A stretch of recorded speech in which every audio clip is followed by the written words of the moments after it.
Bueno, buenas noches, ¿cómo le va a todos? Eh, Hoy, bueno, ya seguimos con la parte de sistema sensorial. Hoy ya vamos a ver la última parte ya de los sistemas sensoriales. Y esta parte, bueno, ya es de audición, ¿sí? Básicamente lo que es la audición es la capacidad de percibir los sonidos, ¿sí? En el caso de nuestro oído, bueno, van a existir, bueno, justamente receptores sensitivos, que bueno, como ya hemos dicho que pasa con otros tipos de receptores, que lo que hacen, bueno, es convertir, bueno, la energía en impulsos nerviosos. En este caso lo que se produce es la conversión, bueno, justamente de las ondas sonoras en impulsos nerviosos, ¿sí? Y juntos con estos receptores también vamos a encontrar en el oído receptores para el equilibrio, ¿sí? Entonces, lo que vamos a ver ahora, la primera parte es de audición. Antes de empezar a ver todo lo que es eh, la parte de los oídos, vamos a empezar a ver un poco lo que es el sonido o las ondas sonoras, ¿sí? Básicamente son ondas mecánicas, ¿sí? Eso quiere decir, bueno, que son ondas que necesitan de un medio para propagarse, ya sea el aire, el agua, un material sólido, ¿sí? Es distinto a lo que son las ondas electromagnéticas, como por ejemplo hemos visto la luz, que podían transportarse en el vacío, en el espacio, ¿sí? Entonces pueden venir desde el Sol hasta la Tierra y pueden atravesar el vacío. En cambio, las ondas sonoras siempre como son ondas mecánicas, van a necesitar de un objeto para poder propagarse. Estas ondas se originan, bueno, justamente por la vibración de algún elemento. Por ejemplo, en el caso de nosotros, cuando hablamos, son las cuerdas vocales, ¿sí? También puede ser la membrana de algún tambor, el golpe de algún martillo sobre algún metal, ¿sí? En el caso de los seres humanos, bueno, hablamos y bueno, producimos un tipo de onda que es lo que nosotros vamos a llamar el sonido, ¿sí? Estas ondas lo que hacen es viajar por el aire o por el agua, ¿sí? No pueden viajar por el espacio, como ya habíamos dicho, y lo que hacen es causar fluctuaciones eh, alternadas de la presión en el aire. Y bueno, y viajan en todas direcciones desde su fuente, ¿sí? Y estas ondas se caracterizan, digamos, tanto por su frecuencia como por su intensidad. Eh, digamos, el sentido en el que viajan estas ondas es muy parecido a que cuando nosotros, por ejemplo, tiramos una piedra sobre el agua y empezamos a ver que se empiezan a formar pequeñas olitas o onditas, ¿sí? Y estas se van propagando en todas direcciones desde un punto donde cayó la piedra. Bueno, ese es el sentido que tiene, digamos, también las ondas sonoras. Y acá tenemos un gráfico de cómo son las ondas, bueno, para que ustedes vean a qué nos referimos con la amplitud, ¿sí? Y lo que sería el periodo. A ver, a ver, me olvidé de poner entero. Ahora sí, entonces el periodo, bueno, justamente es el tiempo que vuelve a su estado de origen. Nosotros empezamos que tiene este movimiento la onda, ¿sí? Este no es su punto de origen, sino que sigue y volvemos acá, ¿sí? Entonces esto sería el periodo de una onda y su amplitud justamente es la distancia en que se separa de su punto estable, ¿sí? Que en este caso, bueno, acá lo tenemos como si fuera un eje X, ¿sí? En tiempo, y está marcando, digamos, el punto estable que estaría acá en medio, ¿sí? Entonces la amplitud es cuánto se aleja de esa estabilidad. Eso se refiere con la amplitud, que es lo mismo que habíamos visto un poco con lo que eran las ondas electromagnéticas. Bien, una de las características de las ondas mecánicas, bueno, es que bueno, varían también su velocidad de transmisión de acuerdo al medio en el que se van a mover. Bueno, por ejemplo, en el aire, el sonido se desplaza aproximadamente a una velocidad de unos 340, 343 metros sobre segundo. Este, Eso es en ciertas condiciones, por ejemplo, cuando el aire está seco, a 20 grados de temperatura y al nivel del mar, obviamente. En cambio, en el agua la velocidad del sonido es mucho más fuerte, se acelera, y puede llegar a ser hasta 1200 metros por segundo. ¿Sí? Pero, sin embargo, y hasta incluso, por ejemplo, en sólidos es mucho más fuerte la velocidad del sonido. Por ejemplo, en un metal se puede llegar a propagar hasta aproximadamente una velocidad de 5000 metros por segundo. Sin embargo, bueno, las ondas sonoras no son tan rápidas como las electromagnéticas, ya que, por ejemplo, la luz del sol, la velocidad en el vacío es de aproximadamente, de la luz, es de aproximadamente unos 300.000 kilómetros por segundo. ¿Sí? Y bueno, y eso es, digamos, lo podemos confirmar, por ejemplo, en una tormenta eléctrica, que nosotros primero vemos el rayo, ¿sí? Que es la energía electromagnética, la luz, y después sentimos el trueno, ¿sí? Es justamente por esa diferencia de velocidades que hay entre estas dos, entre estos dos tipos de ondas. Eh, bueno, para no alejarnos tanto del tema, ya habíamos dicho, bueno, que estas son, que el sonido, bueno, es una variación de las presiones que hay, digamos, que van a ejercer en el aire, en el agua, bueno, o cualquier otro medio, ¿sí? Y bueno, y esto van a ser digamos, eh, estas variaciones de presión van a ser detectadas, digamos, por nuestros oídos. Ahora, la cantidad digamos, de variaciones de presión por segundo es lo que nosotros vamos a denominar la frecuencia, ¿sí? Y la cantidad de unidad, digamos, la unidad, perdón, de lo que nosotros llamamos la frecuencia es el hertz. Así como, por ejemplo, nosotros decimos que la unidad de longitud es el metro, la unidad de tiempo es el segundo, bueno, la unidad de lo que sería la frecuencia de las ondas, nosotros la llamamos como hertz, ¿sí? Que lo tenemos acá a las iniciales, ¿sí? La frecuencia es, digamos, se calcula también, igual como calcularíamos nosotros, por ejemplo, la frecuencia de un colectivo. Cuánto, por ejemplo, cuánto tiempo tarda en dar un ciclo, una vuelta, por ejemplo. Entonces nosotros ahí decimos, bueno, la frecuencia es de, no sé, una vuelta cada 2 horas, una vuelta cada hora. Solamente que nosotros acá la calculamos en segundos, ¿sí? Entonces nosotros a la frecuencia se la calcula, ¿sí? En cuánto tiempo, este, cuántos periodos realizas por segundo, ¿sí? Entonces, eh, a mayor cantidad de periodos, ¿sí? Van a tener una mayor frecuencia, ¿sí? Va a tener, va a ser, digamos, una onda con mucha energía. Bueno, y justamente lo que es la frecuencia de un sonido va a ser responsable también de lo que es el tono, ¿sí? Entonces, cuando escuchamos, por ejemplo, sonidos graves, estamos percibiendo lo que son frecuencias más bajas, mientras que las frecuencias más altas se corresponden a los sonidos agudos, ¿bien? Bueno, por otra parte, el sistema auditivo de cada ser vivo es diferente. Por ejemplo, en las personas el rango, digamos, de frecuencias que es audible, uno va a comprender, digamos, entre los 20 Hz y los 200.000 Hz, que es lo que tenemos acá, ¿sí? Por debajo, digamos, de esta frecuencia, nosotros no lo sentimos como que están, por ejemplo, las ondas sísmicas. Bueno, y por arriba, que es el sonido ultrasónico, tampoco lo vamos a percibir.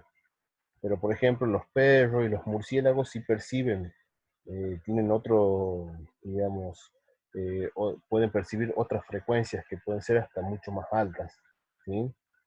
Eh, no sé si tenía, bueno, no, pensaba que tenía una foto de lo que era la frecuencia de los murciélagos, pero no la tengo.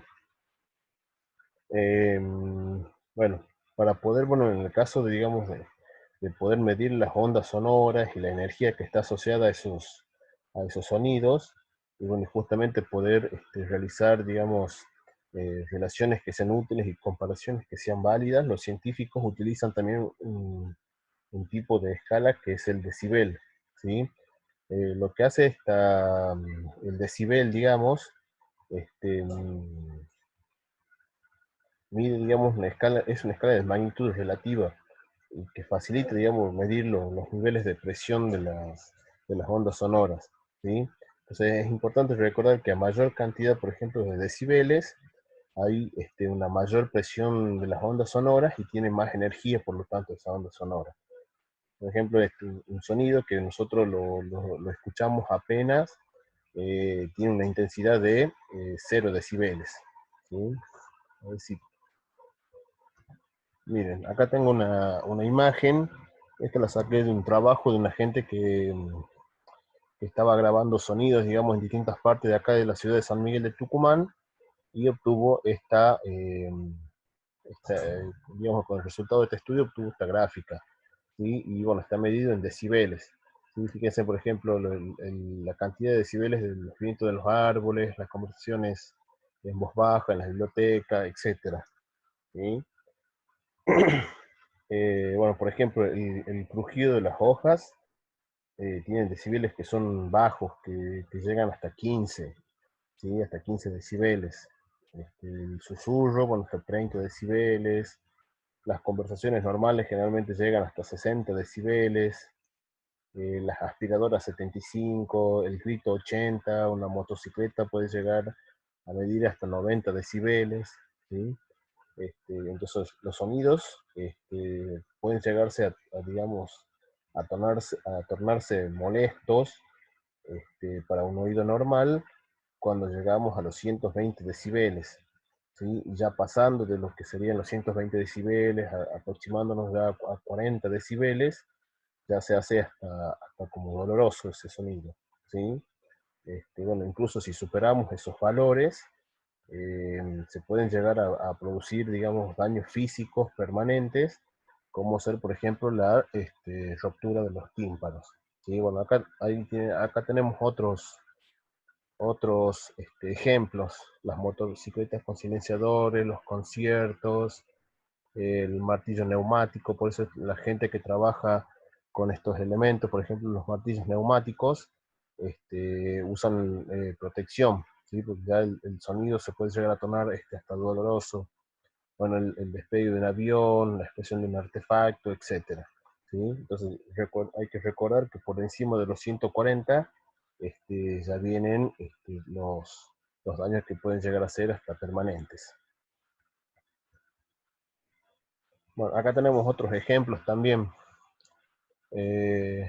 Fíjense, entre 70 y 80 pueden llegar a producir problemas en la salud que llegan a ser crónicos, superando los 80, bueno, pérdida temporal de la audición, mayores de 90, pérdidas permanentes de la audición, ¿sí? Entonces es necesario, bueno, justamente la protección, digamos, de los oídos, bueno, justamente en la gente que trabaja con máquinas que sean, digamos, muy ruidosas, como habíamos dicho, por ejemplo, esos martillos mecánicos que usan para romper, por ejemplo, el asfalto en las calles.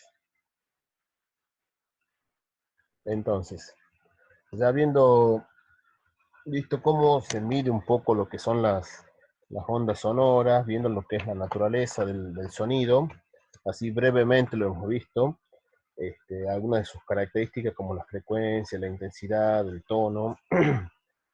Ahora vamos a entrar a ver lo que es un poco lo que es la anatomía de nuestros oídos. Entonces, nuestro oído, bueno, primero lo vamos a dividir en tres regiones principales que después se van a seguir subdividiendo, ¿sí? Entonces, la primera, por ejemplo, nosotros lo vamos a llamar el oído externo, ¿sí? Bueno, que es el que capta las ondas sonoras, la canaliza hacia el interior, ¿sí? En el interior tenemos el oído medio, ¿sí? Bueno, que transmite esas vibraciones sonoras hasta un sector que se llama, bueno, justamente la ventana oval, que ya la vamos a ver, ¿sí? Y la última, que es la región más compleja, que es el oído interno, que es el que va a alojar, bueno, justamente los receptores de la audición y los receptores del equilibrio. ¿Está bien? Entonces, vamos con, bueno, acá tenemos todo lo que sería el oído completo. Acá tenemos el oído externo, ¿sí? Que llegaría hasta el tímpano. Acá después tenemos tres huesos que pertenecen a lo que es el oído medio, y después esta estructura que es la cóclea, ¿sí? Y acá tenemos unos conductos semicirculares, bueno, acá tenemos la ventana oval, la ventana redonda, todo eso, bueno, todo esto, toda esta estructura, digamos que es como un caracolito, es lo que forma el oído interno, ¿sí? Esto ya lo vamos a ir desarrollando ahora. Entonces, vamos con el oído externo. El oído externo, bueno, consiste, bueno, básicamente en lo que nosotros llamamos el pabellón auricular, el conducto auditivo externo, ¿sí? Y después tenemos el tímpano, ¿sí? Entonces, el pabellón auricular, o como comúnmente nosotros lo llamamos oreja, es una estructura bueno, que es cartilaginosa, está cubierta por piel, ¿sí? Luego sigue el conducto auditivo externo, o también se lo llama el meato. Bueno, mide alrededor de unos 2 centímetros, tiene algunos pelos y también glándulas ceruminosas que lo que hacen es secretar, bueno, justamente la cera del oído, ¿sí? Y bueno, justamente esa combinación de pelos y cera ayuda, bueno, a impedir, digamos, el ingreso de sustancias extrañas como el polvo en el oído, ¿sí?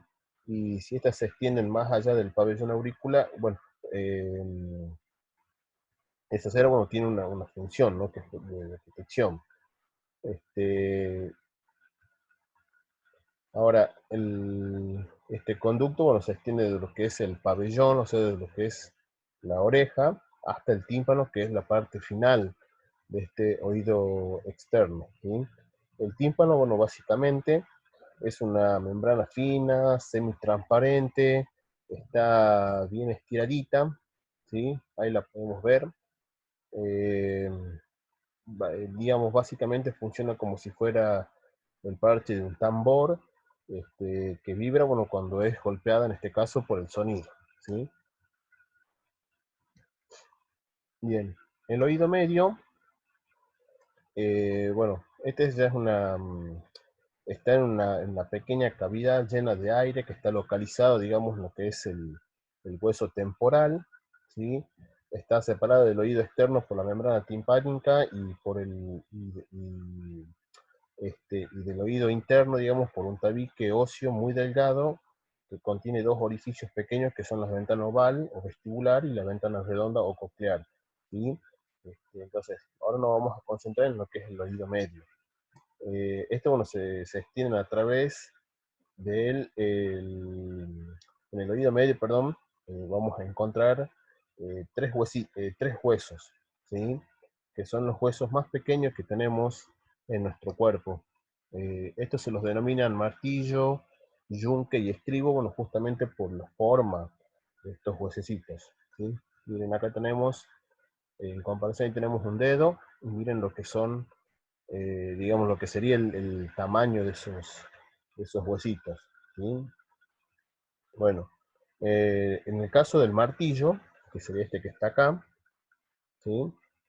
Este sería el martillo, acá tenemos el yunque y este es el estribo. El estribo, bueno, si no conocen lo que es un estribo, es donde nosotros metemos la patita cuando nos subimos a un caballo, ¿sí? Justamente para apoyar, ¿bien? Eh, bueno, en el caso del martillo tenemos que uno de sus extremos es el que se va a adherir, digamos, a la parte interna de la membrana timpánica.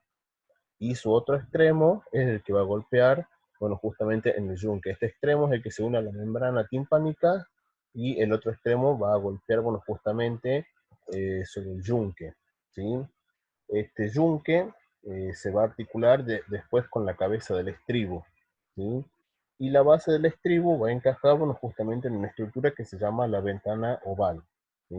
Ahora, debajo de lo que es la ventana oval, hay otro orificio que ya había nombrado hace rato, que era la ventana redonda, ¿sí? Bueno, Ahí tenemos otro, bueno, este, este es un GIF, para que ustedes vean todo esto que van viendo que va entrando estas limitas, bueno, son ondas sonoras que, como les decía, que se desplazaban como si fueran ondas en el agua cuando uno tiene una piedrita. Y esas ondas lo que hacen es golpear, bueno, justamente el tímpano y hace que se mueva el martillo. Fíjense dónde está unido el martillo, este es el tímpano. Uno de los extremos del martillo está unido al tímpano, el otro, bueno, se articula con el yunque, y el yunque, bueno, se articula con el estribo, y vayan viendo cómo van introduciendo una presión acá dentro de lo que es el oído interno. ¿Sí?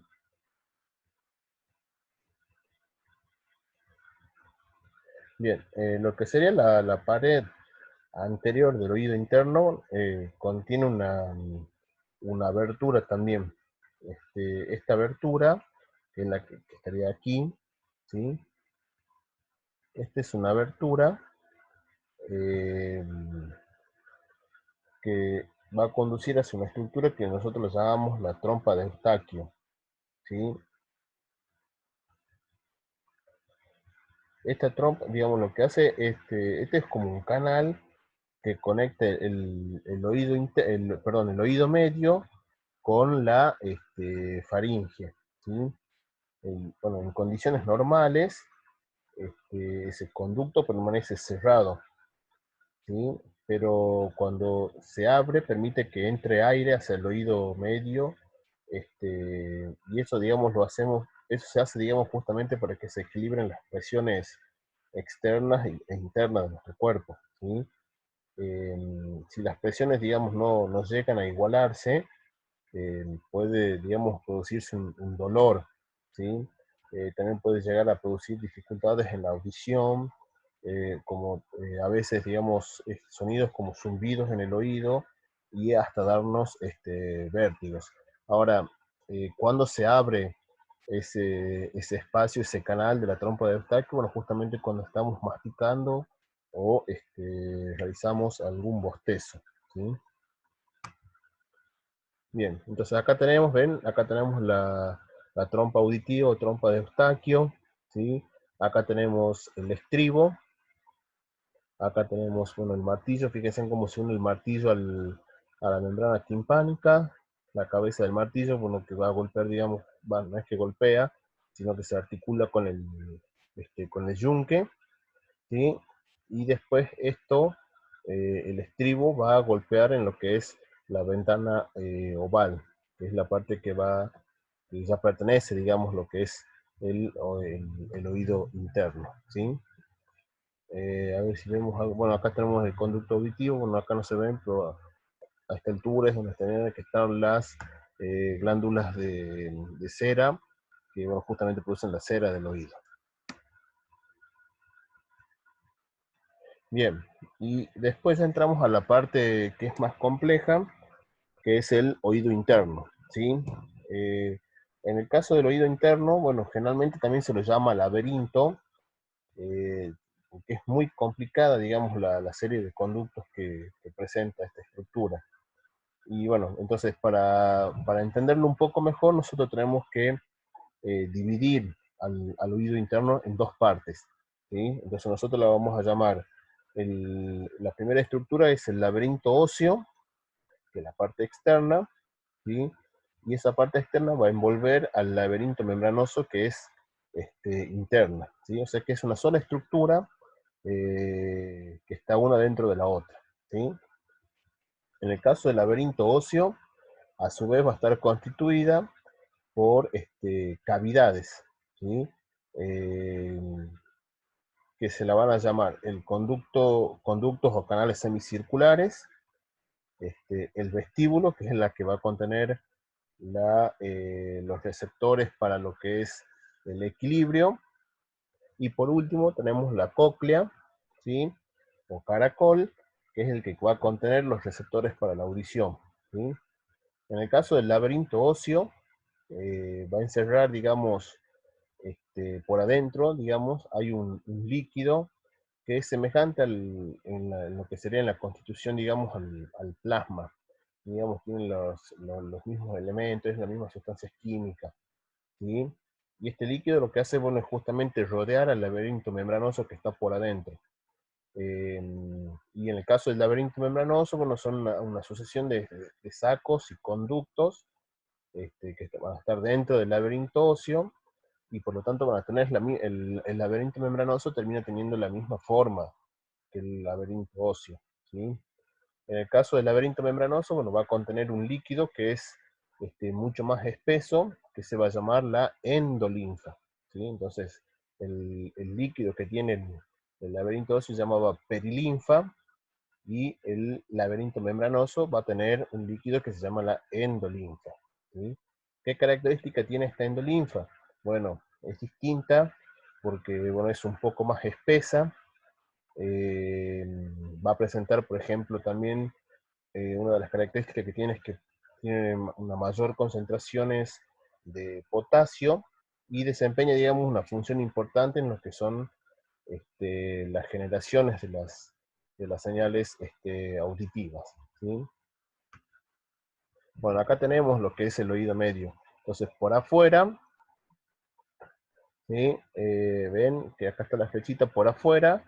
En la parte externa es lo que nosotros llamamos el laberinto óseo, y la parte interna es el laberinto membranoso, ¿sí? Acá también vamos a ver una región que se llama el vestíbulo, ¿sí? Que toda esta estructura, ¿sí?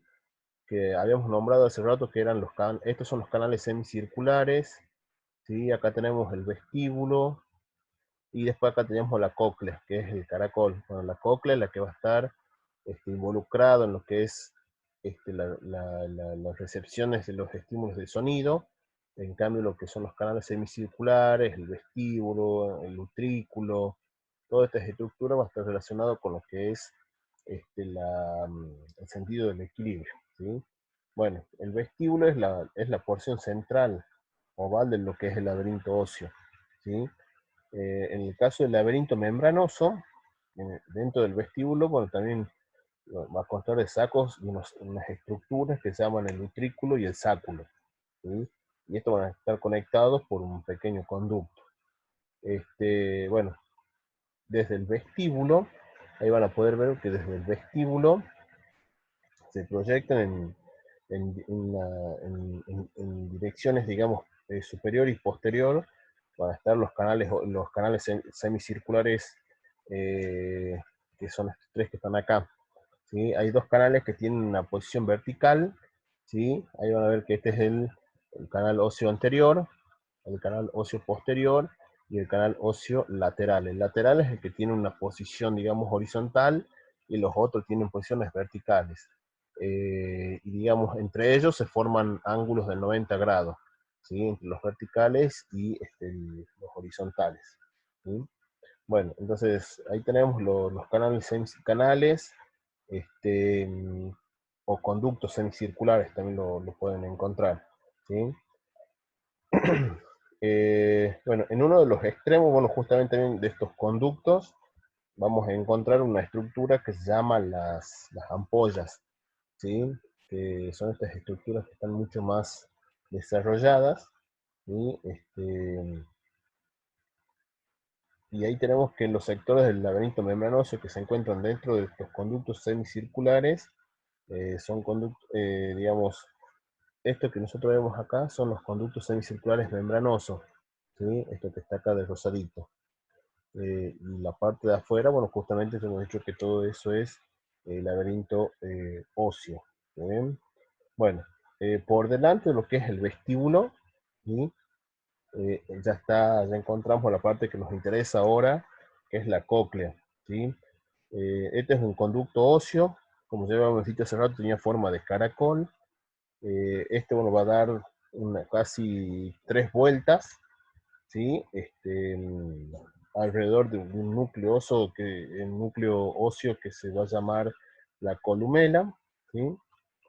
Y ya después vamos a ver cómo es el interior de esa cóclea en un corte, ¿sí? Pero bueno, dentro de la cóclea se pueden observar, bueno, 3 conductos, ¿sí? Que se llaman, bueno, justamente el conducto coclear. El otro conducto se llama rampa vestibular, y un tercer conducto que se va a llamar la rampa timpánica, ¿sí? El conducto coclear, o, bueno, o también se lo llama rampa media, es una continuación de lo que es el laberinto membranoso dentro de la cóclea. Y ese va a estar lleno también de endolinfa, ¿sí? Ahora, el que está por encima, ¿sí?, de lo que es el conducto coclear va a ser la rampa vestibular, ¿sí?, que es otro tubo, digamos. Y ese es el que, bueno, termina en lo que es la ventana oval. Y el conducto que está por debajo es la rampa timpánica que termina en la ventana redonda. Tanto la rampa vestibular como la timpánica son partes del laberinto óseo, ¿sí?, de la cóclea. Entonces, en consecuencia, esta cámara va a estar llena del líquido que habíamos dicho que era la perilinfa, ¿sí? En cambio, el conducto coclear tenía endolinfa, ¿sí? Bueno, la rampa vestibular y la timpánica se hallan completamente separadas, excepto con una pequeña abertura en el vértice de la cóclea, que se llama la helicotrema. Esto vendría a ser la helicotrema, ¿sí? Bueno, ahí en ese sector se pueden, digamos, se conectan. Y la cóclea después, bueno, se continúa con la pared del vestíbulo, dentro de la cual se abre, bueno, la rampa vestibular. ¿Está bien? La perilinfa en el vestíbulo, en el caso del vestíbulo, es continua con la rampa vestibular, ¿sí? Bueno, la membrana vestibular eh, es una membrana, bueno, que separa, digamos, lo que es el conducto coclear de la rampa vestibular, y después vamos a encontrar una membrana basilar, que es lo que va a separar de la rampa timpánica. Ah, perdón, acá tenemos, ¿ven? Ahí tenemos cómo se articula el estribo, y ahí tenemos la cóclea. Y acá tenemos un corte, pero este es un corte, bueno, que no lo vamos a poder divisar bien, ya lo vamos a ver, tengo otra imagen, pero para que ustedes vean, bueno, justamente, acá dice escala vestibular, pero es lo mismo que nosotros digamos la rampa vestibular, conducto coclear, y escala timpánica es lo mismo, ¿sí? Solamente que este es de otro libro que no uso tanto, pero bueno, usan otra denominación, pero bueno, hace referencia a lo mismo, ¿sí? Ahí vamos a ver esto de la membrana basilar y la membrana vestibular, ya lo vamos a ver ahora mejor en otro dibujito, ¿sí? Que es este que está acá, justo era ese, ¿sí? Entonces, acá tenemos, habíamos dicho la cóclea que era como un caracol, es como un solo tubo, y si nosotros lo cortamos, vemos acá, bueno, justamente los otros tubos que están por adentro, ¿sí? Entonces, el primero habíamos dicho que era la rampa vestibular, que es esto que está acá, perilinfa en el vestíbulo, o rampa vestibular, y ahí tenemos la membrana vestibular acá en la base. El otro conducto, este que tenemos aquí, que es el conducto coclear, que es el que contenía la endolinfa, y después tenemos la escala o rampa vestibular, y ahí tenemos la perilinfa. Y acá tenemos un corte, ven este cuadradito, es lo que vamos a hablar ahora, ¿sí? Bueno, eh, a ver si, un segundito que voy a poner en mudo el celular, si no me va a seguir sonando. Habíamos dicho que las membranas que teníamos también acá dentro de dentro de la cóclea, era una membrana vestibular que separaba el conducto coclear de la rampa vestibular, y la membrana basilar que separaba de la rampa timpánica. Bueno, y eso es lo que tenemos acá, ¿sí? La membrana vestibular, ¿sí?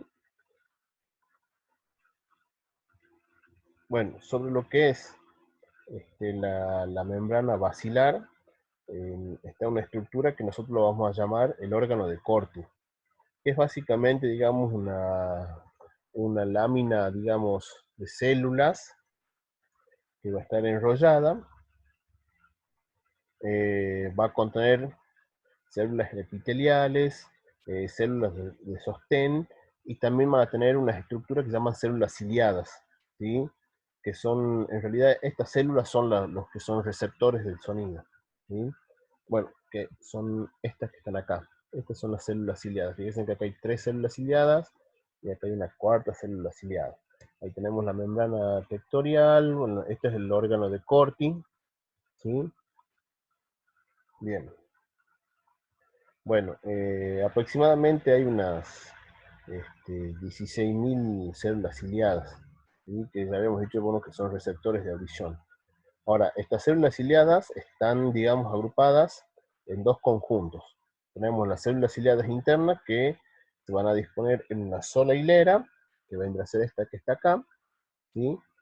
Y después vamos a tener las células ciliadas externas que se disponen en tres filas, que serían estas que están acá, ¿sí? Entonces ahí tenemos células ciliadas internas y células ciliadas externas, ¿sí? Bien. En el caso de las externas, como ya hemos dicho, se disponen en tres hileras, ¿sí? En la zona apical, digamos, en el extremo de cada una de estas células ciliadas, ¿sí? Ahí donde está marcando el puntito, presentan unas estructuras que se llaman cilias, ¿sí? Cada célula puede tener entre 40 y 80 cilias, o estereocilias, ¿sí? A pesar de que se les llame estereocilias, no son cilios verdaderos, sino que son microvellosidades alargadas, ¿sí?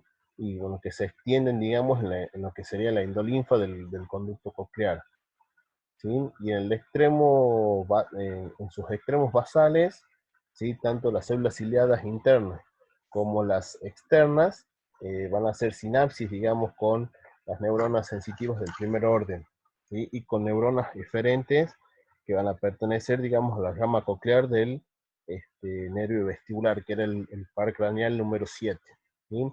Entonces acá tenemos, bueno, justamente vemos cómo hacen sinapsis con las fibras nerviosas, ¿sí? Ahora, los cuerpos celulares de las neuronas sensitivas se van a localizar en una estructura que se llama ganglio espiral, ¿sí? Entonces, desde esos ganglios nacen las prolongaciones y hacen sinapsis con las células ciliadas. Bueno, si bien bueno, hay una relación numérica, digamos, de células ciliadas y externas e internas, es de 3 a 1, porque ya habíamos dicho que formaban tres filas y esta unita, ¿sí? Ahí vemos que hay una relación de tres células externas contra una. A pesar, digamos, de esas diferencias, las células ciliadas internas hacen sinapsis con aproximadamente el 95% de las neuronas sensitivas del primer orden, del nervio coclear, ¿sí? Entonces estas retransmiten la información auditiva hacia el cerebro. Y aproximadamente el 90%, ¿sí? De las neuronas motoras del nervio coclear hacen sinapsis con las células ciliadas externas, ¿sí? Bueno, hay otra estructura que se llama la membrana tectorial, ¿sí? Que es lo que vamos a ver acá. Yo lo había nombrado hace rato, ¿sí? Esa membrana tectorial es una estructura más bien gelatinosa y flexible que cubre, ¿sí? Las células ciliadas del órgano de Corti. Bueno, justamente los extremos de esas heterocilias están incluidas dentro de esas membranas, mientras que los cuerpos de la célula, bueno, van a descansar sobre lo que es la membrana basal, ¿sí?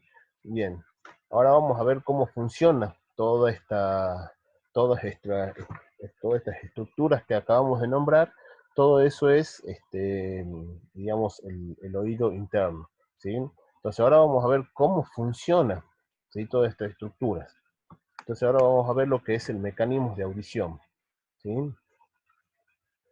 Bueno, acá van a ver que la cóclea no está completamente enrolladita, ¿sí? Sino que se lo ha puesto así, bueno, justamente para que ustedes vean. Y yo le voy a ir nombrando justamente cómo es ese circuito.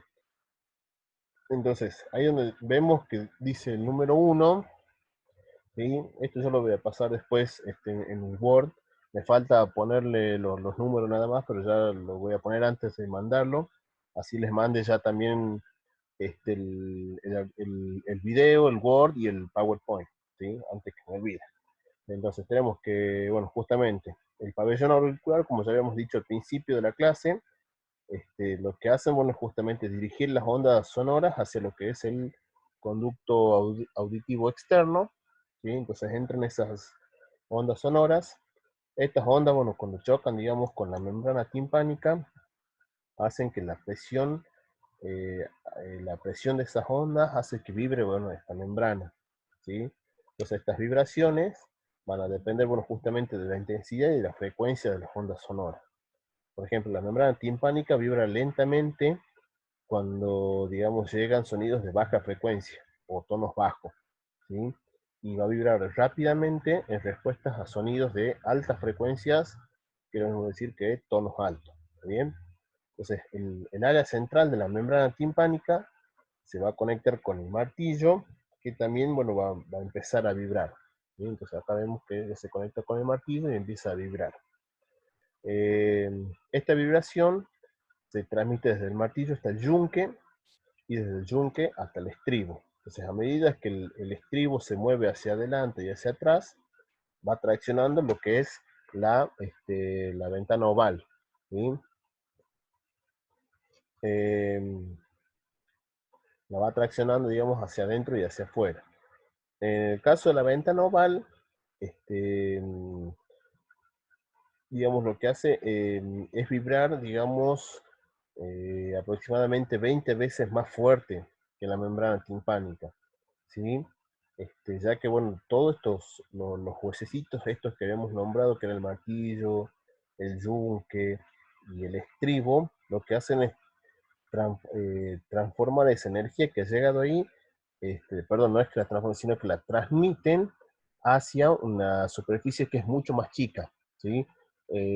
Las ondas estas de presión chocaron sobre la membrana timpánica, que tiene una superficie mucho más grande, y la tiene que transmitir hacia una superficie mucho más pequeña. Entonces hace que bueno, justamente se transforme hasta 20 veces más fuerte el sonido. Entonces lo que hace, bueno, justamente amplificar el estímulo, ¿sí? Bien, entonces, y esta, digamos, es una forma eficiente, digamos, para el oído, ¿sí? Bueno, el movimiento de esa ventana oval, ¿sí? ¿Qué es lo que va a hacer? Establece ondas de presión en la perilinfa de la cóclea. Entonces, cuando la ventana oval se abomba hacia adentro, empuja hacia adentro, va a movilizar justamente la perilinfa de la rampa vestibular, ¿sí? Entonces vemos que la perilinfa empieza a moverse, ¿sí? Por esa rampa vestibular. Esas ondas de presión después se transmiten desde la rampa vestibular hacia la rampa timpánica y luego hacia la ventana redonda, ¿sí? Entonces, de manera, bueno, que se comba hacia el interior del oído. A medida que esas ondas de presión, digamos, van deformando la rampa vestibular y de la rampa timpánica, también empujan a la membrana vestibular hacia adelante y hacia atrás. Entonces crean ondas de presión en la endolinfa en el conducto coclear, ¿sí? Entonces, a medida que esto se va moviendo, va a hacer que se mueva, bueno, justamente esta membrana vestibular que acá la tenemos como de rosita, va a hacer que se mueva, y eso hace que también se mueva la endolinfa, ¿sí? Eh, las ondas de presión, digamos, en lo que sería la endolinfa, van a generar vibraciones de la membrana basilar, y que a su vez van a llevar a que las células ciliadas del órgano de Corti o el órgano de espiral contra la membrana tectorial. Entonces las inclinaciones de esas cilias, este, la inclinación de las esterocilias da como un origen unos potenciales receptores que van a generar, bueno, justamente los impulsos, van a generar después los impulsos nerviosos. Entonces las ondas sonoras se dividen en frecuencias, ¿sí? A ver si... Bien, las ondas sonoras, bueno, de diversas frecuencias producen vibraciones en distintas intensidades en las distintas regiones de la membrana basilar. Por ejemplo, cada segmento de la membrana basilar va a estar como sintonizado para un tono particular, ¿sí? Por ejemplo, la zona de las membranas hay una zona de la membrana que es mucho más estrecha y rígida en la base de la cóclea, ¿sí? Este, entonces que es la porción más cercana hacia la ventana oval, ¿sí? Y los sonidos de alta frecuencia, perdón,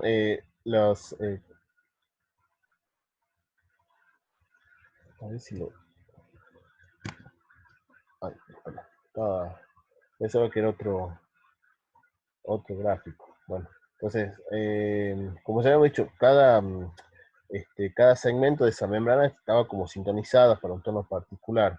¿Sí? Entonces, como la membrana, bueno, la membrana, digamos, es mucho más estrecha y más rígida en la base de la cóclea, que es la porción más cercana de la ventana oval.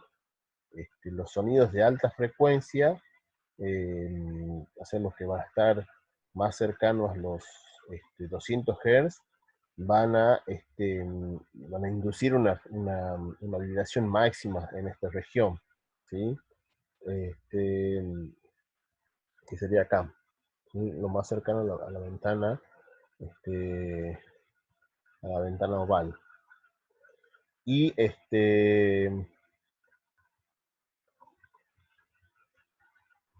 y si nosotros nos vamos hacia el vértice de la cóclea, más hacia la zona del licotrema, la membrana basilar se hace más ancha y más flexible, ¿sí?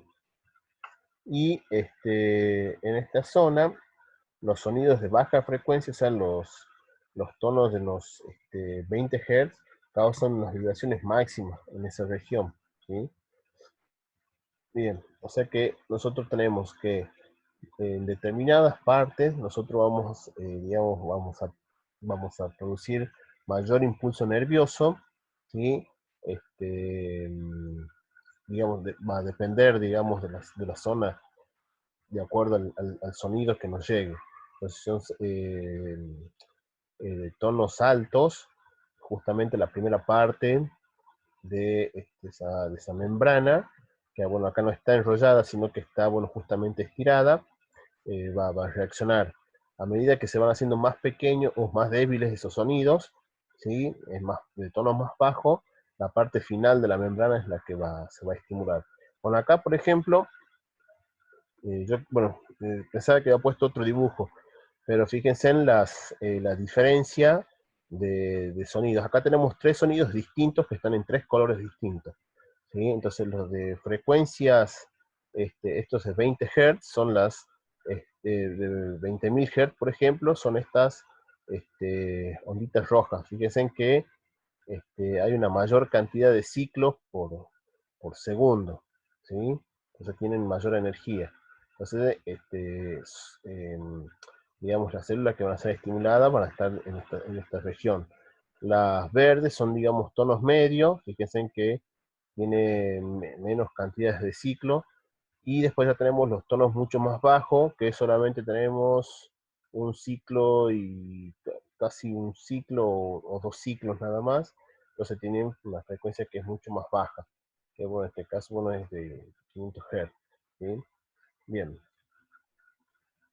a ver, ¿qué más? Sí. Bueno, ahí tenemos para que vean cómo es justamente el sonido, bueno, es parecido a los otros que hemos visto, donde se mueve, bueno, justamente lo que es el tímpano, cuando se produce se transmite, bueno, por el oído medio, llega hasta el oído interno, ahí está la cóclea, y acá tenemos el órgano se me ha ido ahí está.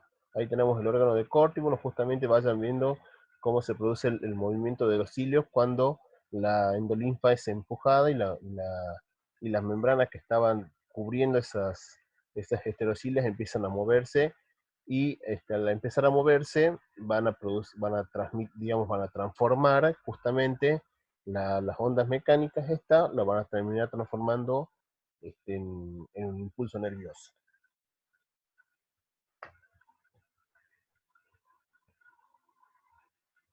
Bien, entonces, ahora vamos a pasar a la otra parte, ¿sí? Entonces vamos a empezar a ver lo que es el equilibrio, ¿sí?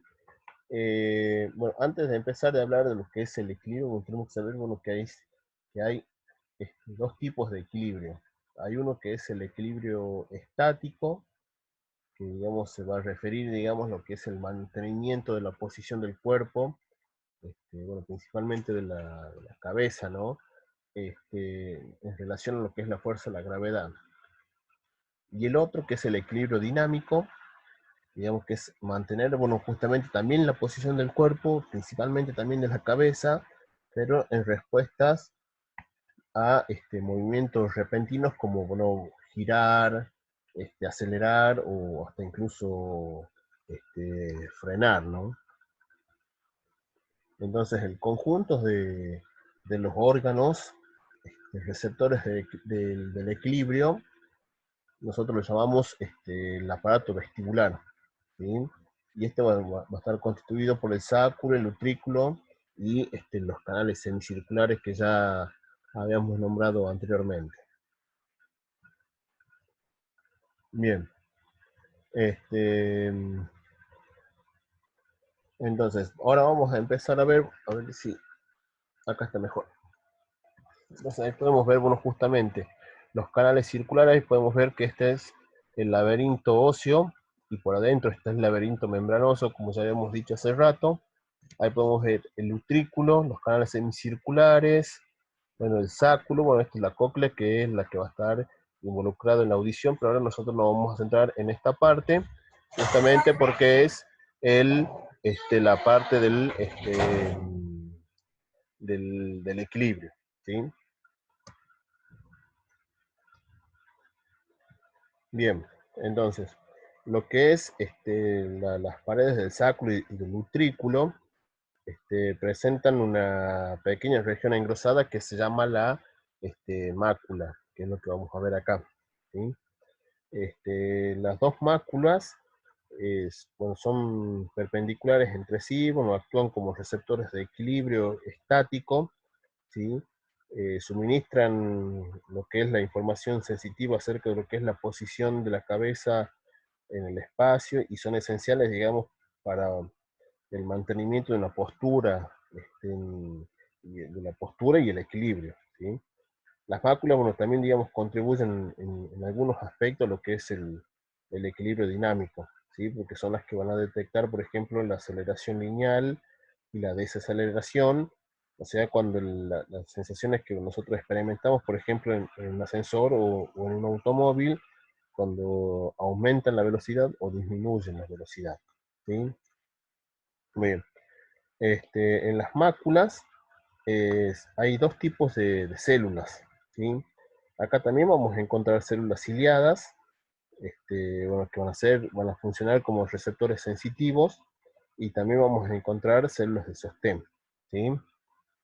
Vamos a ver las células ciliadas, ¿sí? Que acá, bueno, indica, bueno, justo este no es un muy buen dibujo, eh, uno, célula de sostén, y la dos, a ver, acá están, bueno, acá tenemos las dos células ciliadas, ¿sí? Bueno, en el caso de las células ciliadas, también presentan ese mechón de cilias o estereocilias que presentaban las células ciliadas, digamos, de la cóclea, ¿está bien? Este, Solamente que acá lo que se va a sumar es una estructura, perdón, ¿no?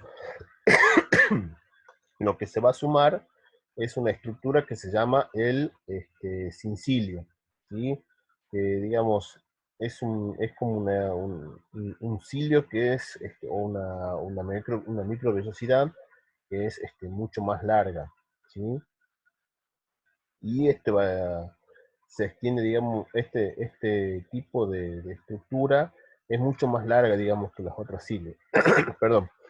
Bueno, al igual que lo que pasa en la cóclea, digamos, estos estereocilios se conectan por uniones en los extremos, ¿sí?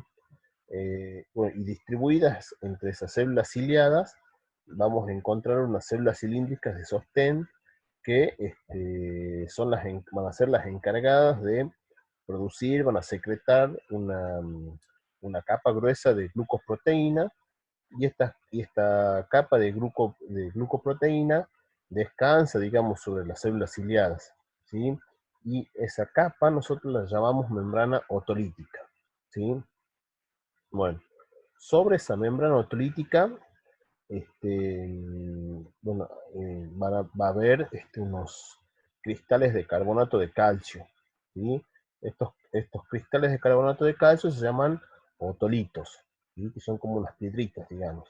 Entonces, dado que la membrana otolítica se encuentra sobre la superficie de las máculas, cuando nosotros inclinamos la cabeza hacia adelante, esta membrana es atraída, bueno, por la gravedad, se va a deslizar hacia abajo sobre las células ciliadas en la dirección en la que se va a producir la inclinación, ¿sí? Y así se inclina. Y a su vez también lo van a hacer estos cilios. A ver si... Ay, perdón, a ver si tenía... Pensaba que... Acá está. Ya lo vamos a ver. Perdón. Acá... es que bueno, perdón. Acá tenemos las células ciliadas y ahí tenemos el cincilio que les decía, que es una estructura mucho más larga.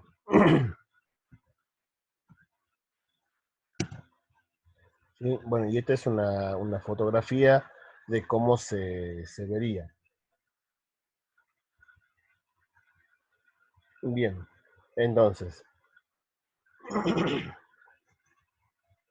eh, ahora, cuando nosotros estamos en una posición, digamos, quieta, por ejemplo, en un automóvil, y este empieza a moverse hacia adelante, ¿sí? Nuestra cabeza se hace hacia atrás, ¿sí? Entonces esa membrana otolítica también se hace hacia atrás con respecto al movimiento de la cabeza, entonces empuja los manojos de cilios y hace que estos se inclinen en la dirección contraria, ¿sí? Entonces la inclinación es de esos cilios en una dirección, estira las uniones que están en los extremos y se abren los canales de transducción y se produce así, digamos, potencial de receptores despolarizantes.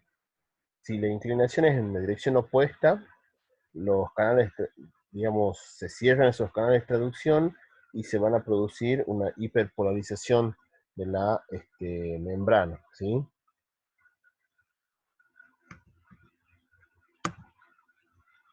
Bien, ahí tenemos, bueno, justamente en una posición normal, como es la disposición, bueno, justamente de esa membrana otolítica, ahí vemos los otolitos que están, esos cristales de carbonato de calcio, y cuando nosotros inclinamos la cabeza por una fuerza de gravedad, y vemos cómo justamente esos hilios se van hacia abajo también, ¿sí? Bien, en el caso de los, este, de los, de los conductos o canales semicirculares, tenemos que estos junto con el saco y el utrículo van a participar, digamos, en lo que son, o lo que sería, digamos, el equilibrio dinámico, ¿sí?